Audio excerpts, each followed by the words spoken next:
नमस्कार दोस्तों, crime story channel पर मैं राजेश आपका स्वागत करता हूं। दोस्तों, आज मैं आपको अपराध की जिस वारदात के बारे में बताने जा रहा हूं, वो वारदात है कासगंज, उत्तर प्रदेश से। तो चलिए दोस्तों, इस वारदात के बारे में हम लोग विस्तार से जानते हैं। 3 साल पहले 26 अप्रैल 2018 की सुबह के करीब 11:30 बज रहे थे। उत्तर प्रदेश के कासगंज में थाना ढोलना क्षेत्र के पास रेलवे ट्रैक पर बकरियां चराते हुए एक आदमी चला जा रहा था। ट्रैक के दोनों ओर झाड़ जंगल की वजह से वो आदमी लगभग हर दिन इसी ट्रैक के पास अपनी बकरियां चराने के लिए आता था। लेकिन उस दिन उसने कुछ ऐसा देखा जिससे उसकी रूह कांप गई थी। रेलवे ट्रैक पर एक व्यक्ति का शव पड़ा था। उस शव की स्थिति इतनी भयानक थी जिसे देखकर उसका दिल दहशत से भर गया था। उस शव का ना तो सिर था और ना ही दोनों हाथों की हथेलियां। ये देख बकरियां चराता हुआ वो शख्स अपनी बकरियां उसी ट्रैक पर छोड़कर सीधा अपने घर की ओर भागा। उस शव को देखकर वो इतना डर गया था कि उसके गले से आवाज तक नहीं निकल रही थी। थोड़ा समय बीता तो वो उसी ट्रैक पर ढोलना थाने के पुलिस कर्मियों की टीम को लेकर पहुंचा और उसने पुलिस कर्मियों को दूर से उस जगह की ओर इशारा करके दिखाया जहां पर शव पड़ा था। ढोलना थाने की पुलिस शव के पास पहुंची और उन्हें भी अपनी आंखों पर भरोसा नहीं हुआ। वैसे भी बिना गर्दन और हथेलियों वाला शव हर दिन देखने को नहीं मिलता। मौके पर पहुंची पुलिस की टीम ने आसपास के इलाके की घेराबंदी कर तुरंत जांच शुरू कर दी। कुछ ही देर में देखते ही देखते उस इलाके में और अधिक पुलिसकर्मी आ पहुंचे और उनके साथ फॉरेंसिक की पूरी टीम आ पहुंची। नियमित छानबीन करते हुए पुलिस को शव के शरीर पर पहने कपड़े की जेब से एक आधार कार्ड और LIC का एक कागज भी मिला। आधार कार्ड पर मृत शख्स का नाम राकेश था। आधार कार्ड को बेस बनाकर पुलिस ने जल्द ही आधार कार्ड पर दिए पते पर संपर्क साधा और मृत व्यक्ति के पिता बनवारी लाल को शव की पहचान करने के लिए जल्द से जल्द आने के लिए कहा। कुछ ही घंटों में बनवारी लाल अपने 2 बेटों राजीव और परवेश के साथ घटनास्थल पर पहुंच गए। तीनों का शरीर पसीने से लथपथ था। बनवारी लाल एक रिटायर्ड पुलिसकर्मी होने के नाते मामले की गंभीरता को बहुत अच्छे से समझ सकते थे, लेकिन बात शव पहचानने की थी, वो भी तब जब उन्हें अपने बेटे के शव की पहचान करनी थी। तो उनका दिल जोरों से धड़क रहा था। वो घटनास्थल पर मौजूद पुलिस कर्मियों से हाँफते हुए बोले, साहब आपने मुझे याद किया। ढोलना प्रभारी ने बनवारी लाल से कहा, जी हाँ, आपको एक शव की पहचान करने के लिए बुलाया गया है, क्योंकि मृत व्यक्ति की जेब से बरामद आधार कार्ड में राकेश का नाम दिया हुआ था और कुछ LIC के कागजात भी थे। बनवारी लाल हाँफते स्वर में डरते हुए बोले, जी साहब, आप हमें शव के पास लेकर चलिए। ये कहते हुए वो पुलिस टीम के साथ चल दिए। पुलिस की एक टीम बनवारी लाल और उनके दोनों बेटों को वहां ले गई, जहां पर मृत शव को नीले रंग की प्लास्टिक की सीट में लपेट कर रखा गया था। शव के पास खड़े व्यक्ति ने बनवारी लाल और अन्य 2 लोगों को आते हुए देखकर नीली सीट में लगी चेन को नीचे की ओर पैरों तक खींचा और बनवारी लाल को मृतक को देखने देने के लिए खुद साइड में खड़ा हो गया। मृत शरीर का सिर नहीं होने की वजह से बनवारी लाल उसे एक नजर देखकर डर से कांप गए, लेकिन अगले ही पल उनका डर शोक में तब तब्दील हो गया जब उन्होंने मृत व्यक्ति के पहने कपड़ों को देखा। ये वही कपड़े थे जो बनवारी लाल ने कुछ महीनों पहले अपने बेटे राकेश को उसके जन्मदिन पर गिफ्ट किए थे। कपड़े देखकर बनवारी लाल अचानक से फूट फूट कर रोने बिलखने लगे और जोर से चिल्ला चिल्लाकर राकेश का नाम लेकर चीखने लगे। अपने भाई के शव की ऐसी हालत और पिता को रोता बिलखता देखकर राजीव और परवेश की आंखों में आंसू रोके नहीं रुके, लेकिन फिर भी पिता का सहारा बनते हुए दोनों ने बनवारी लाल को शव से दूर किया। कुछ देर में थाना प्रभारी वहां आए और उन्होंने रोते हुए बनवारी लाल को ढांढस बंधाया। उन्होंने बनवारी लाल से कहा, मुझे अफसोस है आपके बेटे की मौत पर। हमारी तफ्तीश जारी है। केस को सुलझाने के लिए हमें आपसे राकेश को लेकर कुछ जरूरी सवाल करने हैं। आप थाने में पहुंचिए, हम यहाँ पर अपनी जांच करके थाने लौटकर आपसे बात करेंगे। सिर और हथेली कटे शव को पहचानना किसी के वश की बात नहीं थी, इसलिए थाना प्रभारी ने शव की पहचान को पुख्ता करने के लिए शव का DNA जांच करवाना जरूरी समझा। उन्होंने जल्द ही राकेश के माता पिता से संपर्क कर उनका DNA सैंपल लिया और उसे आगरा स्थित विधि विज्ञान प्रयोगशाला में भेज दिया। इस घटना को 3 साल हो गए और साल 2021 की अगस्त में एक दिन अचानक से कासगंज के ढोलना थाने में आगरा के विधि विज्ञान प्रयोगशाला से DNA रिपोर्ट का रिजल्ट आया। रिपोर्ट खोलकर जब थाना प्रभारी ने देखा तो उनकी आंखें खुली की खुली रह गई। उनके मन में हजारों सवाल तूफान की तरह खड़े हो उठे। 3 साल में ठंडे बस्ते में पड़ा मामला अचानक से अब एक नया मोड़ ले चुका था। दरअसल जिस डीएनए रिपोर्ट का इतने लंबे समय से इंतजार हो रहा था, उस रिपोर्ट में मृत व्यक्ति का डीएनए बनवारी लाल और इंद्रावती के डीएनए से कोई मैच ही नहीं था। ये देखकर थाना प्रभारी ने 3 साल पुराने इस केस की फाइलें निकलवाई। मृत व्यक्ति की पहचान का पता लगाने के लिए उन्होंने अप्रैल 2018 में उस इलाके से गुमशुदा लोगों की लिस्ट निकलवाई। राकेश की उम्र के लोगों में उस इलाके से सिर्फ एक ही आदमी गायब हुआ था। वो था गांव नौगवा, थाना गंगीरी, अलीगढ़ का रहने वाला राजेंद्र उर्फ कलवा। बिल्कुल समय न गंवाते हुए पुलिस तुरंत कलवा के घर पहुंची और उनसे कलवा के बारे में पूछताछ की। कलवा तो नहीं मिला, लेकिन पुलिस को कई ऐसे तार मिल गए जो इस केस से जुड़े हो सकते थे। कलवा के माता पिता ने बताया कि उनके बेटे की दोस्ती राकेश के साथ थी। 25 अप्रैल को गायब होने के एक दिन पहले राकेश कलवा को लेकर अपने बीवी बच्चों को ढूंढने का नाम लेकर उसे अपने साथ ले गया था, जिसके बाद कलवा फिर कभी घर नहीं लौटा।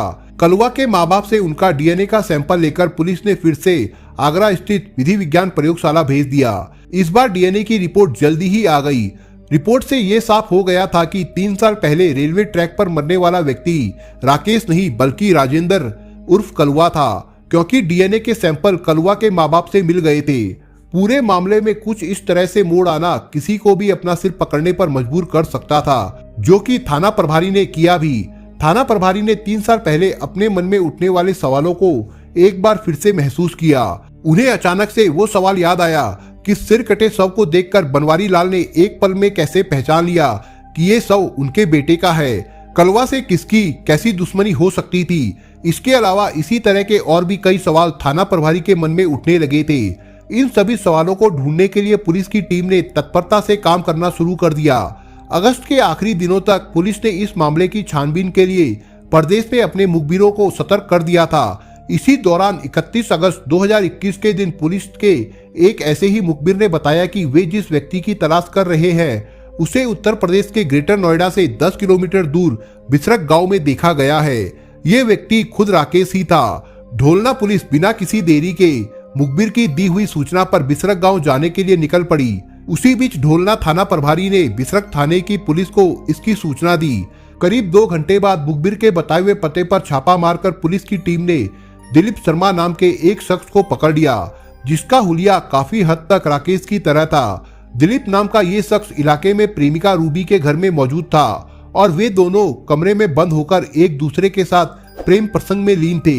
मामले की गंभीरता को देखते हुए ढोलना थाना प्रभारी बिसरक थाने में दिलीप को पूछताछ के लिए ले गए। पूछताछ के दौरान पहले तो दिलीप ने खुद की पहचान दिलीप के नाम से बताई, लेकिन जब पुलिस की टीम ने उसकी फोन लोकेशन, व्हाट्सएप चैट इत्यादि के रिकॉर्ड के आधार पर पूछताछ करनी शुरू की तो वो चारों खाने चित हो गया और अपना असली नाम राकेश बताते हुए पुलिस के सामने अपना गुनाह कबूल कर लिया। उसने सिर्फ अपने दोस्त कलवा की ही हत्या नहीं बल्कि अपनी पत्नी और 2 बच्चों की हत्या का जुर्म भी कबूल कर लिया, जिसे सुनकर सभी की आंखें खुली की खुली रह गई। इस सातिर कातिल के कत्ल की कहानी सुनकर किसी की भी रूह कांप जाए। नौगवा गंगीरी अलीगढ़ का रहने वाला राकेश ग्रेटर नोएडा में एक डायग्नोसिस सेंटर में लैब टेक्नीशियन था। वो अपने छोटे से परिवार जिसमें उसकी पत्नी रत्नेश, 3 साल की बेटी अवनी और 1.5 साल के बेटे अर्पित के साथ ग्रेटर नोएडा से 10 किलोमीटर दूर चिपियाना गांव की पंचविहार कॉलोनी में रहता था। ये उसका अपना घर था। उसके छोटे से परिवार में खुशियों की कोई कमी नहीं थी, लेकिन राकेश अपनी शादीशुदा जीवन से खुश नहीं था। राकेश की शादी साल 2012 में उत्तर प्रदेश के एटा की रहने वाली रत्नेश से हुई थी, लेकिन ये शादी उसने अपने परिवार के दबाव में की थी। दरअसल राकेश बिसरक गांव की रहने वाली रूबी को अपनी शादी से पहले से प्यार करता था। दोनों किसी समय में साथ में पढ़ते थे, लेकिन परिवार की जिम्मेदारियों के बोझ की वजह से उसने पहले प्राइवेट इंस्टीट्यूट से लैब टेक्नीशियन का कोर्स किया और ग्रेटर नोएडा में जॉब करने लगा। परिवार के दबाव में उसने रत्नेश से शादी तो कर ली, लेकिन रूबी के साथ उसका प्रेम संबंध खत्म नहीं हुआ, बल्कि वक्त के साथ उनका प्यार परवान चढ़ता गया। इसी दौरान रूबी की उत्तर प्रदेश में कांस्टेबल के पद पर नौकरी लग गई। राकेश के रत्नेश के साथ बच्चे भी हो गए, पहले अवनी फिर अगले साल अर्पित। अपने परिवार में इतना उलझा हुआ होने के बावजूद वो रूबी से मिलने के लिए समय निकाल लिया करता था। रूबी और राकेश अक्सर व्हाट्सएप के जरिए अश्लील चैट भी किया करते थे जिससे राकेश के मन में रूबी के लिए प्यार का तूफान उमड़ पड़ता था। साल 2018 की वैलेंटाइंस डे के दिन जब राकेश इसी तरह से रूबी के साथ व्हाट्सएप पर सेक्स चैट में लीन था तो उसकी पत्नी रत्नेश ने राकेश को उसे पीछे से रंगे हाथों पकड़ लिया। उस दिन राकेश और रत्नेश का खूब झगड़ा भी हुआ। दोनों के बीच झगड़ा अपने चरम पर पहुंच चुका था और राकेश ने अपना आपा खो दिया। राकेश ने आव देखा ना ताव रत्नेश पर लोहे की रॉड से वार कर उसका सिर फोड़ दिया। रत्नेश की वहीं मौके पर मौत हो गई। लेकिन रत्नेश की मौत के बाद मामला यहीं ठंडा नहीं हुआ। उसने इस मौके का फायदा उठाया और अपने बच्चों से भी अपना पिंड छुड़ाने के बारे में विचार किया। उसने जिस लोहे की रॉड से रत्नेश की हत्या की थी उसी से अपने दोनों बच्चों को भी मौत के घाट उतार दिया। उसने रातों रात उन तीनों के शवों को छिपाने के लिए अपने ही घर के आंगन में गहरा गड्ढा खोद दिया और उन तीनों को उसी में दफना दिया। अगले दिन उसने मजदूरों को बुलवाकर अपने घर के आंगन में सीमेंट की पुताई कर फर्श बनवा दिया। यही नहीं, उसने उसी दिन अपने स्थानीय इलाके के पुलिस थाने में जाकर अपने बीवी बच्चों की गुमशुदगी की सूचना भी दर्ज करवा दी। और ये सब उसने अकेले नहीं किया बल्कि अपनी प्रेमिका कांस्टेबल रूबी के दिए प्लान के अनुसार किया। कुछ दिनों बाद जब रत्नेश के मायके से राकेश को फोन आने लगे तो पहले तो राकेश उनकी बात यूं ही टालता रहा, लेकिन जब मायके वालों की तरफ से जोर बढ़ता गया तो उसने अपनी प्रेमिका रूबी को ये बात बताई। रूबी ने इससे बचने के लिए एक और प्लान सुझाया जिसको सफल बनाने के लिए राकेश को एक और कत्ल करना था जो कि उसी की उम्र और कदकाठी का होना चाहिए था। इसके लिए उसने अपने गांव के बचपन के दोस्त राजेंद्र उर्फ कलवा को चुना। वो अगले दिन गांव जाकर अपनी बीवी बच्चों की तलाश करने के बहाने अपने साथ कलवा को लेकर निकल गया। उसने कलवा को रास्ते में दारू भी पिलाई और खाना भी खिलाया। जब वे रेलवे ट्रैक के पास सुनसान इलाके में पहुंचे तो राकेश ने मौका देखकर पहले से जंगलों में छिपा कर रखे गंडासे से कलवा पर प्रहार कर दिया। कलवा राकेश के पहले ही हमले को सह नहीं पाया और बेहाल होकर नीचे गिर पड़ा। राकेश ने मौके का फायदा उठाकर कलवा पर इतने वार कर दिए कि उसकी जान वहीं पर निकल गई। राकेश ने उसके बाद कलवा का सिर और हाथ के पंजे काट दिए ताकि शव की पहचान ना हो सके। अपने इस काले कत्ल की दास्तान में उसने अपने घरवालों को भी शरीक कर लिया। राकेश ने अपने घरवालों को लालच दिया कि अगर उसकी शादी रूबी से हो गई तो मोटा पैसा दहेज में मिलेगा। उसने शव की पहचान करने के लिए अपने पिता को राजी कर लिया, जिसके बाद ये सारी कहानी शुरू हुई। इस बीच राकेश ने अपनी पहचान छिपाने के लिए एक फर्जी आधार कार्ड भी बनवा लिया जिसमें उसने अपना नाम दिलीप शर्मा रखा। रूबी की मदद से उसने प्राइवेट अस्पताल से कुछ दिनों में कहीं बाहर जाकर अपने नाक की प्लास्टिक सर्जरी भी करवा ली, लेकिन अंत में वो पकड़ा ही गया। पकड़े जाने पर पुलिस ने राकेश की निशानदेही पर पंच विहार कॉलोनी में उसके घर के आंगन में गड्ढा खुदवाकर उसकी पत्नी और दोनों बच्चों के कंकाल और उस लोहे की रॉड को बरामद कर लिया जिससे उसने अपने पूरे परिवार का खात्मा कर दिया था। उसके बाद राकेश को साथ लेकर रेलवे स्टेशन के पास उस जगह पर छापा मारा जहां पर उसने कलवा को कत्ल कर गंडासा छिपाया था। पुलिस ने इस पूरे मामले में अभी तक कुल 6 आरोपियों को गिरफ्तार कर लिया है, जिनमें राकेश, उसकी प्रेमिका रूबी, पिता बनवारी लाल, माता इंद्रावती व दोनों भाई राजीव और परवेश शामिल है। वे सभी फिलहाल जेल की सलाखों के पीछे हैं। दोस्तों, आप अगर चैनल पर नए हो तो आप चैनल को सब्सक्राइब करने के साथ कमेंट बॉक्स में इस कहानी के बारे में अपने विचार जरूर लिखिएगा। मिलता हूं एक नई कहानी के साथ, तब तक के लिए अपना ख्याल रखिएगा। धन्यवाद।